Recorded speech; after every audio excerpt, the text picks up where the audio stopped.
Thank you so much for joining us today for the Pastor's Potluck podcast. Here on the Pastor's Potluck, it's similar to a normal potluck where you might get something that you want and there may be something that you just want to pass up altogether. And that's okay. There's something here for everybody. Our goal here is to encourage you and maybe in the process entertain you. If you're ready, let's dig in. Welcome to another episode of the Pastor's Potluck podcast. We are waking up slowly but surely. Oh, these are new lights. Yep, there are new lights. We almost look like we know what we're doing. Almost. And then they listen to us and they're like, well. Yeah, we'll rethink that. Those are legit looking lights. Yeah, I like them. You could change like the color temperature on them. Like you can make them like cooler or warmer, like more yellow. Can it make me cooler? No. Oh, okay. That's an act of God. Yeah, we're past that point in life. There's no hope. There's no making me cool. No, whenever I have a kid that's like a teenager and I've been married for 15 years, like I'm set in my ways. Like I'm going to continue to crack the same jokes over and over again. And my kids were loving last week. I was doing riddles with them. Okay. And one of them, I said, if you figure this one out, whoever gets it first, I'll give you $5 because I had some cash on me from umpiring the night before. And I did the riddle. All right. 2 coins, 30 cents. Okay. One of them is not a nickel. And it was almost the whole ride to school. They just couldn't figure it out. They couldn't, and on and on. And now, it's funny, Landon's normally the one that processes things like this really, really well. Yeah. And Olivia, they just keep saying, say it again. Say it again. So I'm like, 30 cents, 2 coins. One of them is not a nickel. They're like, it doesn't... one of them has to be a nickel. Like, it just, I said, one of them is not a nickel. I said, pay attention to the way I say it. It will help you understand what it is. And so Olivia is sitting there going, so the other one is a nickel? And I was like, whoa, you did it. Yeah. You did it. Like, Lana was like shocked. She's like, whoa, wait a second. She's not normally like the critical thinker like that. Yeah. And she killed it. Yeah. And then they've just been going around telling everybody this riddle. Yeah. Like, it's funny because it's from The Office. Actually, it's probably even older than The Office. And then I did the other. And then like, do you have any more? I was like, gosh, I know like 2 riddles. So, I like off the top of my head, so I had that one. I told him the next one. I said, all right, there's a plane flying south to Mexico. It crashes right on the United States and Mexico border. Where do they bury the survivors? Yeah. This one they never got. In a cemetery. In a cemetery? Yeah, that's the answer. Why would they bury the survivors? Oh, bury the survivors. Yeah. See. They never got it. The whole drive to church. I need to wake up. The whole drive to school. And they even asked it. They asked it to Megan, and Megan said, the United States. And then they loved it because they already knew the answer in the backseat. They go, well, why would they bury their survivors, Mom? Oh, dude, I could see your kids getting all saucy with it. They loved it so much. They loved it so much. Have you told them the egg one yet? I don't know. So the riddle is what has no doors, no windows, no hinges, no visible way to get inside, but it has a golden treasure on the inside of it, and it's an egg. Oh, that's a good one. Yeah. I'll get them with that because they're really into it right now. Yeah. Really into it. So, that's fun. Riddles are fun. Yeah. I mean, it's a good way for kids just, like, they'll be quiet for a while while they back to our process original point, they thought I was super cool because I knew some riddles. Oh, yeah. That they were able to go tell their friends at school that day. Yeah. They were like, oh, yeah, I was telling this person and this person. They were just so pumped that they had some riddles. So I was like, all right, so Dad still got it a little bit maybe. Just wait. Just wait. As they get older, they're going to... Even the riddles, they'll be like, Dad, just shut up. You're embarrassing us. Yeah, whenever they get into the teenage years, they'll just be like, Remember how you used to like upset us in the morning whenever you were talking about riddles, and you're like, "Dude, you loved it. Like, what are you talking loved about?" The riddles. What are you talking about? Drove us insane. Yeah. I'm at that point. Like, my middle child, he's kind of starting to see, dad. Dad's got his dad jokes, and they're okay. And Nolan, he don't want nothing to do. Yeah. He's just, I can't believe you're talking right now. But I still got I still have that little sparkle in my daughter's eyes and Ryan's eyes. She's like, "Oh, Dad, he hung the moon." Yeah. But that's how my kids feel whenever I'm working concession stand and they just go get whatever the heck they want. Oh yeah. They're like, "All right, this whole dad thing is pretty cool." Yeah. Because I just got Dippin' Dots. Yeah. So they don't know that you have to like write all that stuff down and pay for it afterwards. Yeah, they just think, "Oh, this is like a free grocery store." It's like, not really, but dude, I can't believe Dad just steals stuff and gives it to us all the time as they're walking off talking to each other. he never. All righty, man. We're gonna get back into our conversation on Jonah. God, I mean, it's been a while since we've talked about this because we pre-recorded quite a little bit before I went to my trip, and then I got sick, and then we had Pastor Cheryl on last week, and it's been about a month since we've actually recorded one of these, and I'm actually quite excited. Do you want to catch us up to speed? Because so just a little bit. We're studying Jonah. We're talking about this Fishy Faith sermon series from 2019. Yeah. And Jonah was called by God to go to Nineveh. He didn't want to do that, so he took off in the opposite direction, hopped on a ship. God sent a storm to get his attention. The guys on board ended up listening to Jonah to throw him overboard, and he almost drowned, but God comes and swallows him up in the well or the big fish. It's funny. I was reading some stuff when I just did a sermon on the sign of Jonah a couple of weeks ago because of all the eclipse madness. I kept seeing multiple things that people were saying that Jonah was dead and got swallowed and then was spit back out alive to mimic, like as a precursor of what Jesus did. And I was like, gosh, I've never heard that before. And then they were talking about the prayer that he talks about in chapter 2. He says, "I went down to the place of Sheol," which is the place of the dead. So I was like, I wonder if I need to go read that again. Like if that was some sort of foreshadowing of the resurrection.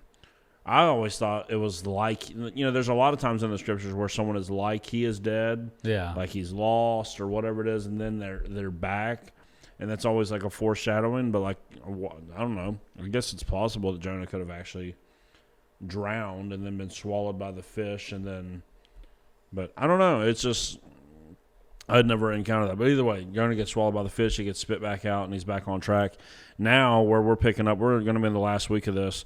Jonah's in Nineveh, where God wanted him to go all along to preach to the Assyrians, who were like the arch enemies of the Jewish people. And Jonah is not happy. This is probably one of the reasons why he ran away in the first place. Yeah, is these are his enemies. He doesn't want to go speak to these folks and warn them of God's coming judgment whatsoever.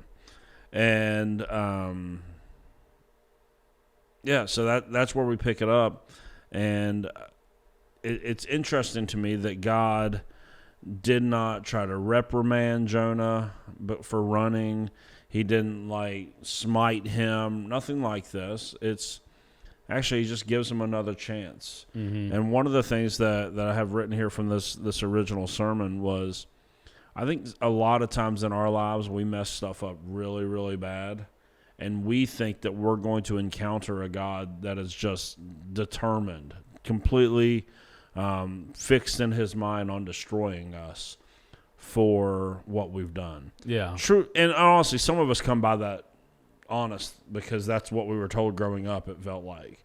Maybe it's not what was being said, but that's what like our 8-year-old brain was being told. Like, well, it was just, well, you got to think, like, you and I grew up in a different generation than what it is now, but anytime that we got in trouble, we were reprimanded pretty well for it. Like, you know, like whooping kids was not rare like it is now. Like, you know, and I fully needed it. So did I. Yeah, like, I deserved everything that I got 100%. for sure.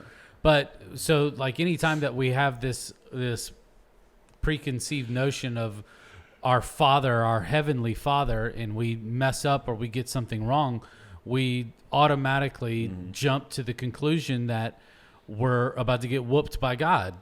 Yeah. Well, I mean, this is some of the, being raised in the 90s and the early 2000s in the church.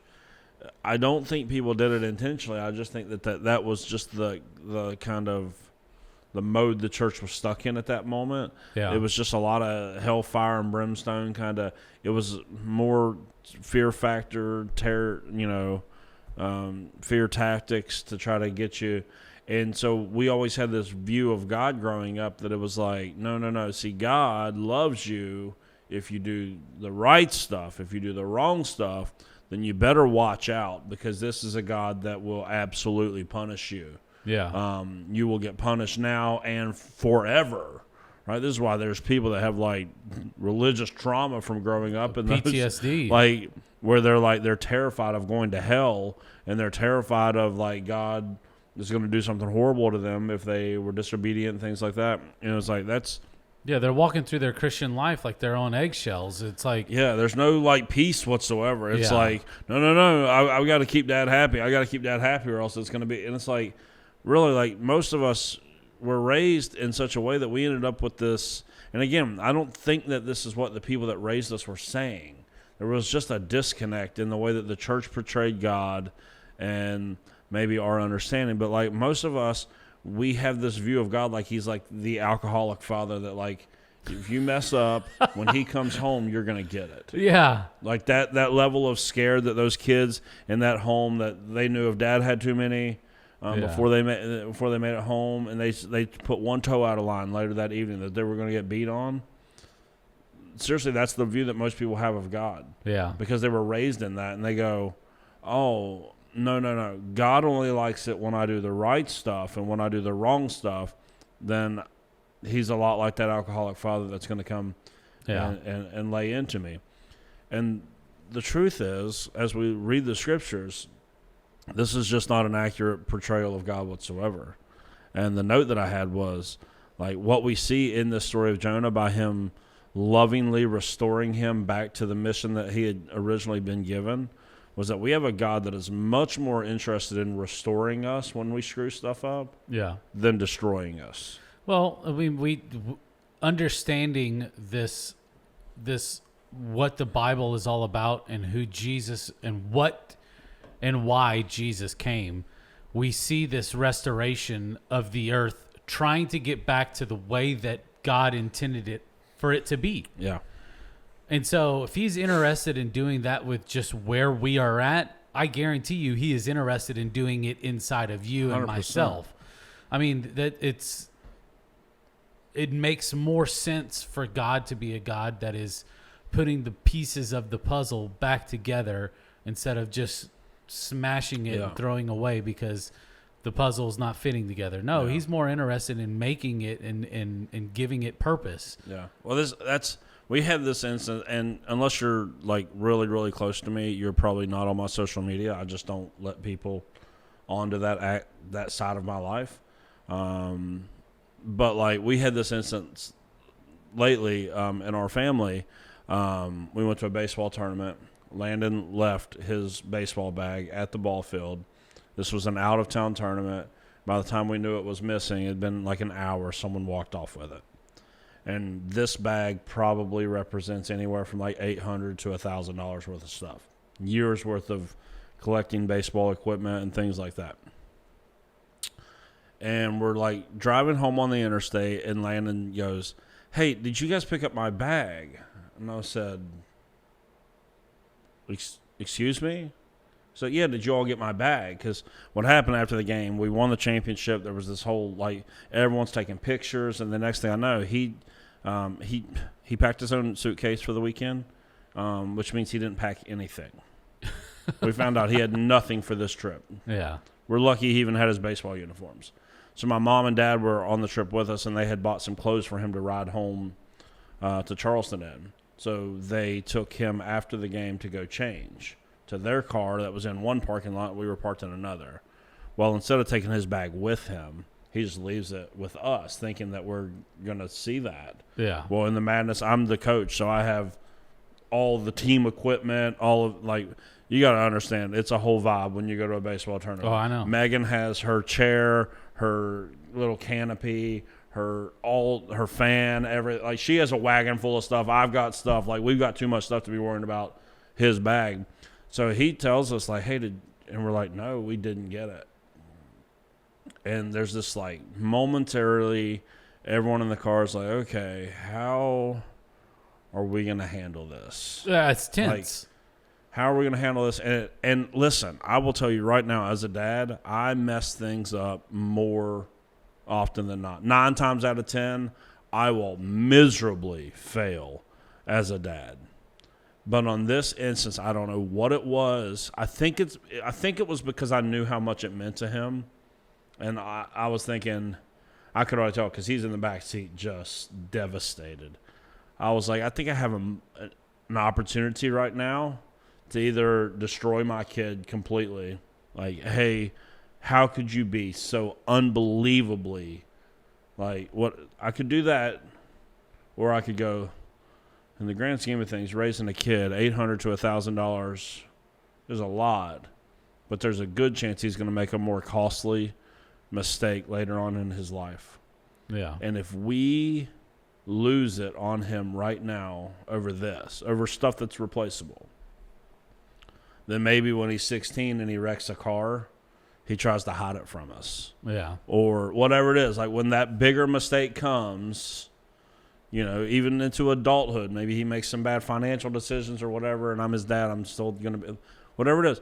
If, as a 10-year-old, if I'm just interested in destroying him in that moment to make him feel like, how could you ever possibly do something so stupid, I'm going to lose that opportunity.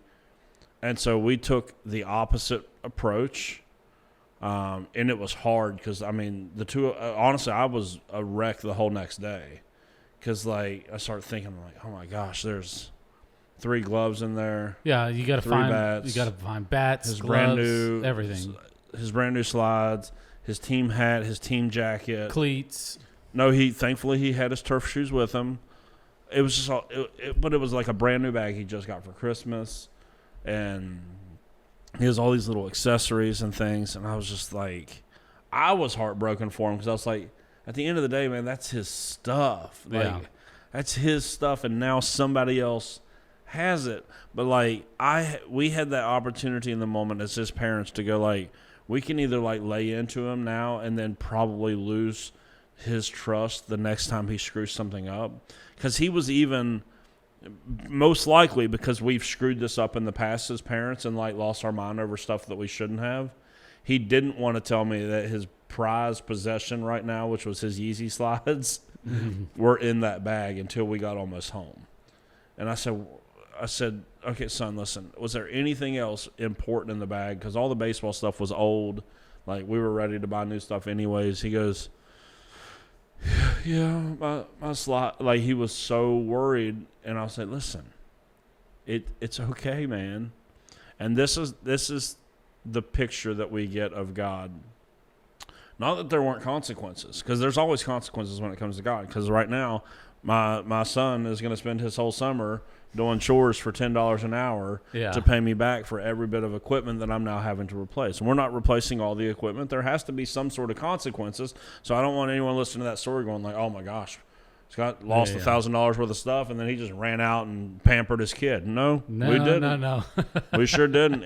He has to borrow a Little League bat for the rest of the year. He don't have one, and no one on his team uses the size that he has, so now he has to use a smaller bat that is going to make him hit worse. It's consequences. The stuff that I have bought, he has to work back in chores for $10 an hour to pay that back. So I was much more interested in restoring him, like going, hey, listen, because he was tore up in the backseat. Like, listen, it's all replaceable. Yeah. The only things that matter in life are you all sitting in this car. Yeah. Everything else is replaceable. And so that right there, I'm hoping gains me and Megan credibility with him, because he goes, okay, I can mess up and mom and dad aren't going to kill me. Yeah. That's the same thing with God. We have to come to that understanding. When you screw something up, you do not need to stop going to church. You do not need to stop praying, reading your Bible. You don't need to hide from God. He's not so interested in destroying you as he is truly restoring you to the path that he had for you. Yeah. That's what he wants for you. You have to hear that. But most of us, we probably had parents that are a lot like me that have screwed it up so many times that we live in fear, and then we think, oh, well, God must be like that too. And he's not. He's just not. I've never found God to be. Does God correct us? Yeah. Are you held accountable? All the time. Am I accountable for my? None of this is none of this is to sit here and go, oh, sin's not a big deal. Do your thing. God loves you. No, that's not at all what I'm saying. It's not a dry erase board. I'm saying that God is the type of parent who can parent the way that I did in that one instance while screwing it up 9 other times. God's the type of parent that he never gets it wrong. He's always able to hold you accountable and without you ever feeling that his love has ever wavered for you. Yeah. That's why he's such a better father than me and you could ever be. Yep. I can do it sometimes, but, later that week, he's going to probably do something. I'm going to lose my stinking mind over, make a mountain out of a molehill. Sure. Yeah. That's why God is so much better of a father than I am. He never responds that way. Always fully accountable, but also always fully loved. No doubt about it. And I know for me, this is what has changed the game in regards to my ability to follow the Lord. Because when I was a teenager, and I did have a desire actually to follow the Lord, when I would try, I would fail, and then I would give up because I did not realize that this is how God operated. I thought the failure meant that God wanted nothing to do with me. And so eventually I just gave up and quit. Whereas that's not really the God that I have found in the scriptures and in my own walk with him now. When I fail, I no longer feel like I have to hide from him whatsoever. I can just go and be like, I don't know why I do the stupid crap that I do. I don't know why I go through seasons where I feel like I'm a million miles away from you, and yet somehow you have still not given up on me. It's more than what you can even fathom. And if you'll get that picture of God, it will keep you on the path, even in your failures. Even when you fall short, even when you mess something up, you'll know without a shadow of a doubt that the love is still there with you and the Father. And this is what Jonah is experiencing right here. Even though Jonah is about to be a real turd about the whole situation, to be honest. Yeah. Like, he's not going to make the most of his opportunity, really, because by the end of this chapter, we're going to be like, oh, goodness gracious, Jonah, how did you even get a book in the Bible about you, man? Like, gosh, get it right, dude. But he's not experiencing that. Like, he messed up pretty bad. And this is not the picture that we see. Yeah, because he continues to get upset and frustrated at his situation. Mm-hmm. Like, dude, you've been given like a whole new lease on life. Like, God has saved you from something like very catastrophic and very miserable way of dying, and. Yeah, 'cause, I mean, I don't know if those Instagram people are right or not. I haven't done it. But if he was dead or nearly dead, and God has now brought you back to life and given you new purpose, which is the whole picture of salvation. Yeah. And then we're literally going to see, okay, he goes and begins to preach, and the whole city gets saved. Yeah. It's unbelievable. So even though he screwed all this up, like, God still brings so much good out of it. The whole city was saved. We were talking, we had our men's Bible study this morning, and we were in this passage, and I knew it, honestly, I was trying to, I was hoping that we were already past it because it had been a couple weeks since we met, and I was like, "Are you sure that we're not in chapter 30?" Because I just didn't want to deal with Genesis 29, and because it's the story of Jacob and how he ends up with 4 wives, 12 kids, and I was like, we would learn that story growing up in church all the time. We talk about it like it was just normal that Jacob had 4 wives and all there's a competition between these sisters going on. And I was like, look at this situation. That family was an absolute disaster. You have Jacob, who is already running for his life because he faked out his dad. His mom was a wreck. His brother wants to kill him, and now he goes to live with his uncle Laban, who is now playing tricks on him and sneaks his ugly daughter Leah into the bridal tent when it's supposed to be the other daughter. Yeah. That's a disaster of a story. And so he has to marry Leah, and then he gets Rachel. So now he's got 2 wives and their sisters, and they're fighting for his attention. And because now there's a arms race to see who can have the most kids, they take their servants and go, here, you marry our husband too. Now there's 4 women, all these, it's a disaster. Yeah. So I was sitting there and I was like, I don't want to go through this. I can never figure out what the heck I'm supposed to say. What is the point of that stinking story? And I'm sitting in tutors this morning, I'm reading it, and I go, here's what, because I know our guys on Bible study, they just sometimes in the Old Testament, they want to go I don't understand. I know that you're telling us a story, but what does this have to do with my life?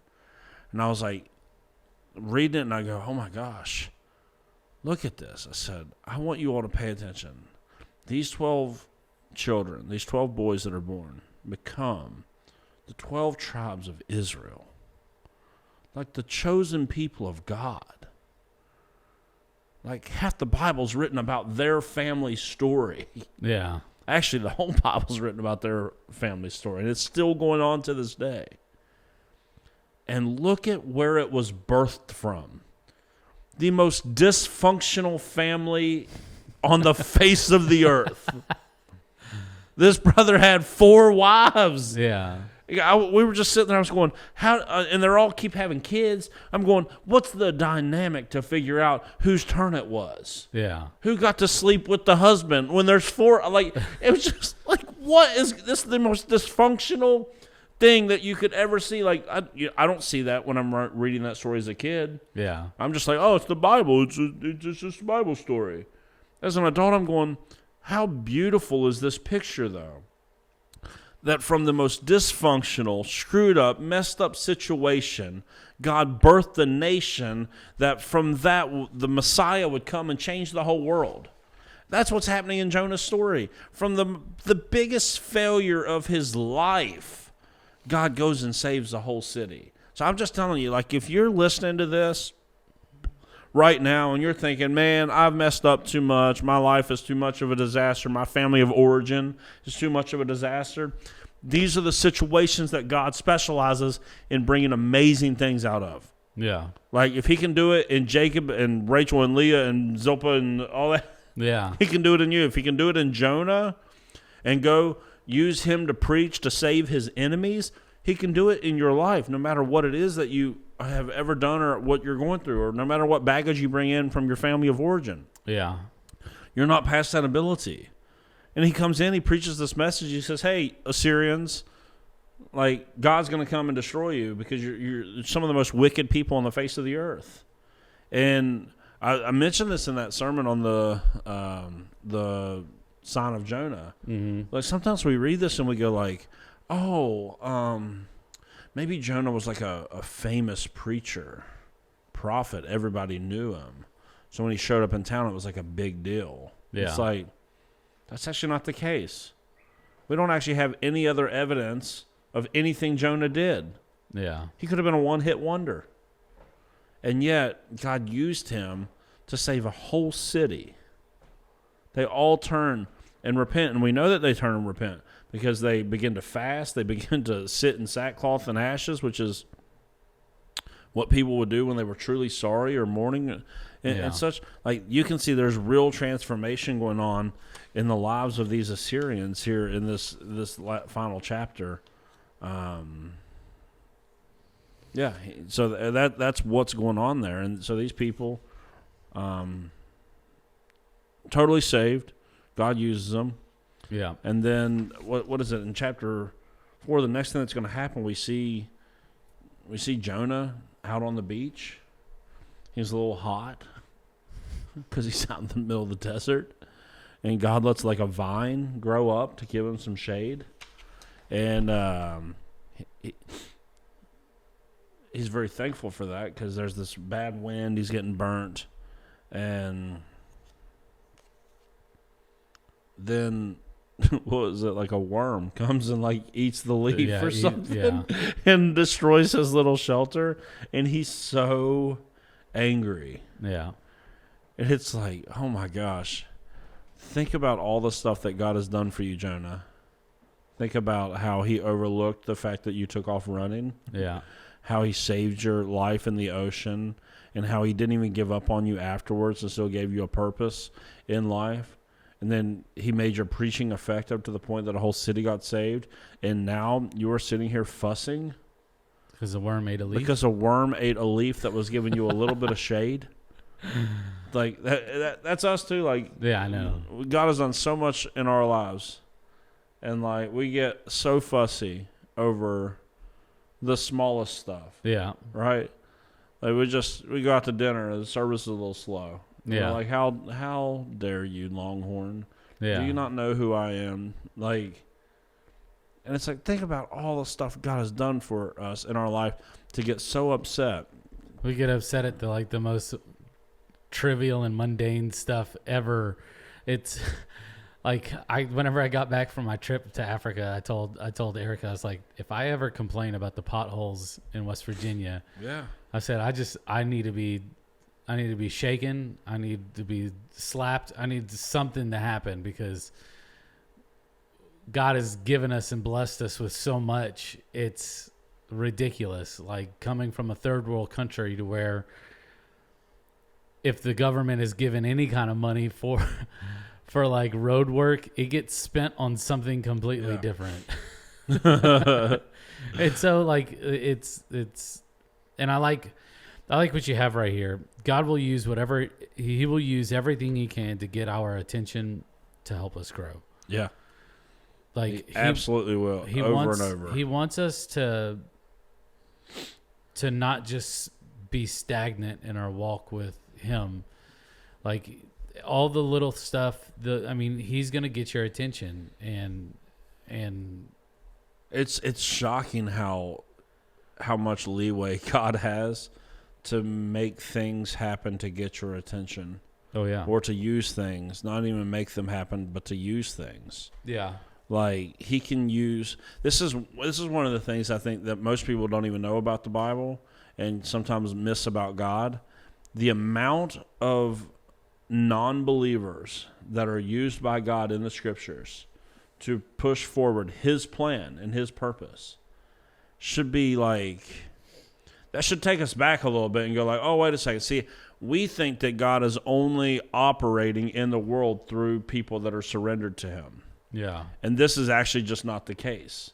Right? Like God ends up using Cyrus from Persia to set his people free from exile. It was prophesied that God would use Cyrus to do this. He is a pagan from Persia that God uses to go and set his people free. Over and over and over. Like, think of the different people that got that, like, Luke chapter 2, the Christmas story. God uses a pagan Gentile governor to call a census to get Mary and Joseph exactly where they need to be for the birth of the Messiah to be in the right town for the prophecies that were foretold about the Messiah being born in Bethlehem. God uses like pagans and people far from him. God, literally, I have learned stuff, and God has gotten my attention through non-believers, through things that hurt like crazy, comments that were said to you, experiences that you had, there's nothing that he won't use. And even this little scene of Jonah and the vine and the worm, this is a silly scene. It speaks leaps and bounds about the character of who Jonah was. He was a very, very, very selfish person. Yes. He was. He didn't want to travel all the way to go to Nineveh to help people, so he went in the opposite direction. As soon as he got there, and was very grateful that he got saved, but he was complaining about the people and that whole situation, and then he's complaining about this vine and this worm and everything. I mean, he is very self-centered, and it says a lot about us as individuals that I don't know that Jonah would have helped out someone if they were physically in need. Mm-hmm. Okay. Was he more concerned about what his own things and desires and his personal ambitions, and was it the happy-go-lucky story that we know? Yeah. You know, like, because we hear the great things that Jonah did. Yes. Yeah. Well, so I have this note here. It was, there's something fishy about your faith. If you get more joy from your own comfort than serving others outside your comfort zone. That's what I'm saying. Like Jonah was so, when that vine went up and he had that shade, that was the happiest we saw Jonah in the whole story. Yeah. And he literally preached a sermon that saved a whole city. And he was actually, when you get to the beginning of chapter 4, he's actually mad about that and then happy about his own comfort. Yeah. And like as the people of God, that should be a telltale sign. Like, if you're much more concerned about yourself and your own comfort than you are serving other people, caring for other people, being generous to other people so the way they can have even basic necessities, then you have to realize if that describes you, then there is something about your heart that is misaligned with the heart of God. Yeah. Yeah. That's good stuff. Yeah, I don't want to ever get in the point to where I can't help somebody else out because I've got my own. God has blessed me with so much. And yeah, I mean, we just did Compassion Sunday 2 weeks ago. We had like 20 more kids get sponsored. Yeah. It's like, for me, that is one of those things that we started back in, 2020? Yep. And we tell people this all the time, and I know my financial situation, your financial situation, everybody's financial situation is different, but I think it's $50 a month now. I think it went up a little bit just because everything in the world is more expensive. After we've been doing it for 4 years, I don't miss the $50. Yeah. What can I do with $50? I mean, that's $600 a year. Yeah. I got all kinds of stuff I'd like to do with $600 a year. Yeah. But, like, how else could I literally change someone's whole year for $600? For as little as that. Yeah. $600. This kid's getting an education. He's going to get to know the Lord. He's going to get medicine. Yeah. He's going to have whatever he needs. He's going to get an education. He's going to get food. Yeah. Like, it would be odd if you found someone that goes, you know what? That's not really what I feel God. Okay, that one program may not be for you, but like, how are you impacting other people? Because I'm a firm believer. I can point this to you, multiple sermons I've preached as well as all over the scriptures. God is not against you having nice stuff. Yeah. God is not against you. Look, God blessed you to be a blessing, but there's all sorts of evidence in the scriptures that God also intends for you to enjoy his blessing. Yeah. As well. The whole, poverty gospel, this is nonsense. God is not against you having nice stuff. He's just against nice stuff having you. Right? Like, we don't live the most lavish lifestyle, but the lifestyle that we have is pretty nice. But we also sponsor a kid from Compassion International. We've been in the top 25 givers of this church for over a decade. Even when we made practically no money, we were in the top 25 givers of this church. We support all sorts of different stuff. We help people. We serve people. So it goes, okay. I mean, I enjoy my stuff in my life as much as anybody. Yeah. But if that was the only thing I was living for and there wasn't a sense of serving other people, there would be very much cause for concern. And I know a lot of Christians or people that say that they're Christians, that they have very, very nice lives. And they are not generous people whatsoever. And I would say if that's you, you should really, really examine your heart to go, something seems off. Like if the heart of God is for others, yes, he wants me to enjoy my blessings. Like I had a sermon one time where I had someone actually bake me a really nice cake. And I said, the truth about money in the scriptures and everything that we have is that what God intends for you to do is for you to have your cake and share it too. And so I actually was giving out pieces of cake up on stage. Because in the scriptures, does God want you to enjoy his blessing? Absolutely. He also wants you to steward his blessing as well. And if you're not doing both of those, then you're not in alignment with God's vision for your life to be, yes, if you want to have a nice life, you want to have a nice car, you want to have nice shoes, you want to have nice clothes, you want to take nice trips, awesome. Yeah. Enjoy God's blessing. But make sure that you are also being a blessing to others. That's what we see communicated. Because there's a version of Christianity that's like, nope, just give it all away, just give it all away. It's like, well, if that's what, like the Lord only asked one person in all of the scriptures to give away everything that they owned. There was a reason for that. It wasn't just, I want to make this guy's life miserable. Yeah. It was because that guy's possessions were number one in his life, his heart. Yeah. Everything about him was his possessions. There's only one person that got asked to give everything away. Yeah.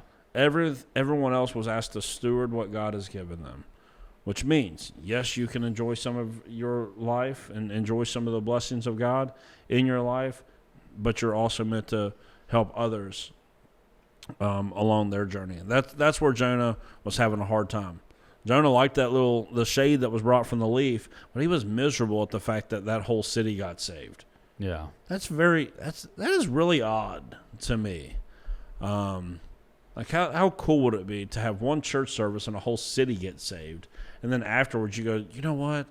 I don't like those people whatsoever. I'm really upset that God saved them. You'd have to be a very, very, very peculiar person. It would be very odd. Yeah. For sure, to like watch God work so powerfully and then like, really, God, you gave me this leaf and now a worm ate it and now I don't eat, like, that's just it's very weird, but it's also pretty accurate for a lot of lives. Yeah. Well, I've enjoyed it. You got any ideas what we're going to talk about next? I do like doing this Old Testament stuff, that's for sure. I like it too. I don't know what other long series like this. I have a small series on the prophet. I always said Habakkuk growing up. Our old pastor told me it was actually pronounced Habakkuk. I don't know what's actually right. I have a small 3-week series on that I think we might be able to dig in to. That's got some really cool stuff. I don't even know that he knows how to pronounce his name. Yeah, I mean, that's one of those names that you're like, please just call me Hab or something. Like when some, as someone that grew up with the first name Joseph, but I always went by Scott. Yeah. For like 12 years of school, I would literally I dreaded attendance being taken. Yeah. Because none of my friends knew my name was Joseph. So and I was always top of the list because I had the B last name. And yeah. Joseph Behon, I'd go, it's Scott. It's so embarrassing. So in college, I just stopped doing it. I just let all my teachers, I signed all my papers, Joseph Beha. Yeah. Actually, there's people that call me Joseph all the time because they know my dad and they say that we look alike. My dad's tremendously older than me. Like this one guy down at the ball field to this day still calls me Joe, and I don't even correct him anymore. Yeah. Yeah. So I know I feel Habakkuk's pain. Like, gosh. I'm down with that. All righty. We might do that. Mystery Meat time. So whenever I refilled this thing, some of them I put in, they were kind of random and off the wall. Some of them are serious. So share a favorite Christian podcast or sermon that has inspired you recently. So it's not like, what's your favorite ice cream flavor or pizza? What's your least favorite pizza topping? It's actually something that's got some merit behind it.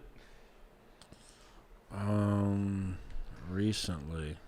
Yeah, sermon, podcast, maybe. I mean, we could even probably throw a book in there that has just helped you with your walk with the Lord.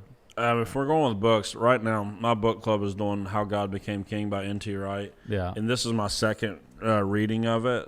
And it is finally, the first time I read it, I understood it a little bit. And it's really coming alive right now. I would say it. Probably the most recent podcast. Honestly, I haven't been listening very much to podcasts and sermons. I've been listening to a lot of books and music right now. Yeah. But the Tim Keller, I cannot remember. Let me see what his ministry is called. Something. Tim passed away this past year, but you can still get all of his preaching podcast. What's it called? There it is. Gospel in Life. Timothy Keller sermons. Even though me and him don't share like all theological convictions, because he is a Reformed Calvinist, there is nobody that I know that can preach the Bible like Tim Keller. That dude. And now I'll say it's kind of dry because he's preaching in Brooklyn to like a bunch of intellectuals. Like pretty much everyone in his church would have had a master's or PhD. So it's a different feel than what I like. It's on a different level from where I'm preaching. Yeah. He's even over my head at times, and a lot of his examples are like poetry and like ancient literature and stuff like that. But like nobody, I'm telling you, the way that guy finds the gospel in every single story is incredible. So I have listened to him a lot over the last year. Well, it's good, man. Thank you for sharing like a little bit of that insight of your walk and stuff like that. For some reason, I've always been drawn to Craig Rochelle. I think just his story of like how that church started and to where it's at right now. And I like his leadership stuff. I like his preaching too, somewhat. Like you said, not everybody that I listen to or maybe book that I read is going to try to line up with what I believe theologically. But I do like the fact that it seems like every year they're opening up a new location and a new campus, and I think it's awesome that churches are being opened. Yeah.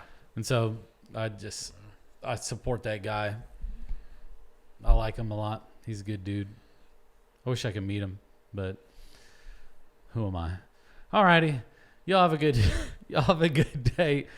Enjoy the rest of your weekend. We'll see you next time for another episode of the Pastor's Potluck Podcast. Thank you so much for listening in with us today. We really appreciate it. If you haven't done so already, go ahead and hit that subscribe button. You can also follow us on social media, on Facebook, Instagram. You can also watch the video version of this on YouTube as well. All you have to do is search up the Pastor's Potluck Podcast. From all of us here, we want to say thank you, and we'll see you next week.